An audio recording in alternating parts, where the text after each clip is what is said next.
সারাদিন কি এমন কাজ করো? এই কথাটা শুনেনি এমন কোনো মেয়ে নেই হয়তো। হ্যালো এভরিওয়ান, আমি সুস্মিতা। আমার ডেলি লাইফ মিনি ব্লগে সবাইকে ওয়েলকাম। আমি প্রথমেই যে কথাগুলো বললাম সেই কথাগুলো হয়তো আমাকে সামনাসামনি কেউ বলার সাহস পায়নি, তাই আর আমার উত্তরটাও দিয়ে ওঠা হয়নি। সত্যি বলতে এখন তো সবকিছু সময়ের উপরই ছেড়ে দিয়েছি। এই দেখো, তোমাদের সাথে সুখ দুঃখের কথা বলতে গিয়ে আমার মুখ ধোয়া হয়ে গেছে, চাও খাওয়া হয়ে গেছে, এদিকে বসিয়ে দিচ্ছি ছেলের খাবার। এবার চলে এসেছি মহাযুদ্ধে, যেটা হচ্ছে ছেলেকে খাওয়ানো। উফ, ওকে খাওয়াতে গেলে যে কত নকশা করতে হয়। বাবাইকে আজকে দুধ, রুটি আর খেজুরের পেস্ট করে দিয়েছিলাম, মাঝে মাঝে ছাতুর পেস্ট করেও দিই। আচ্ছা, আর সকালে কি দেওয়া যায় এমন একটু আমাকে কমেন্ট করে জানিও তো।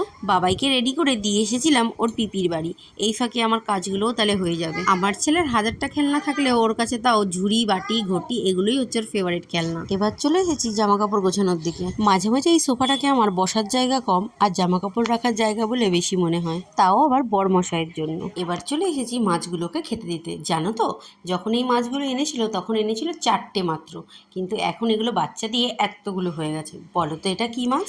আমার ভিডিওগুলো কে কোথা থেকে দেখছো সেটা অবশ্যই কমেন্ট করে জানিও। ঘরের কাজ সব কমপ্লিট, এবার চললাম স্নান করতে। আমার স্নান কমপ্লিট, চুল টুল আসছে, সিঁদুর পরে নিচ্ছি। আমার ভিডিওগুলো ভালো লাগলে অবশ্যই একটা লাইক, কমেন্ট আর একটা শেয়ার করে দিও। আজকের ভিডিও এটুকুই ছিল, দেখা হচ্ছে তাহলে নেক্সট ব্লগে।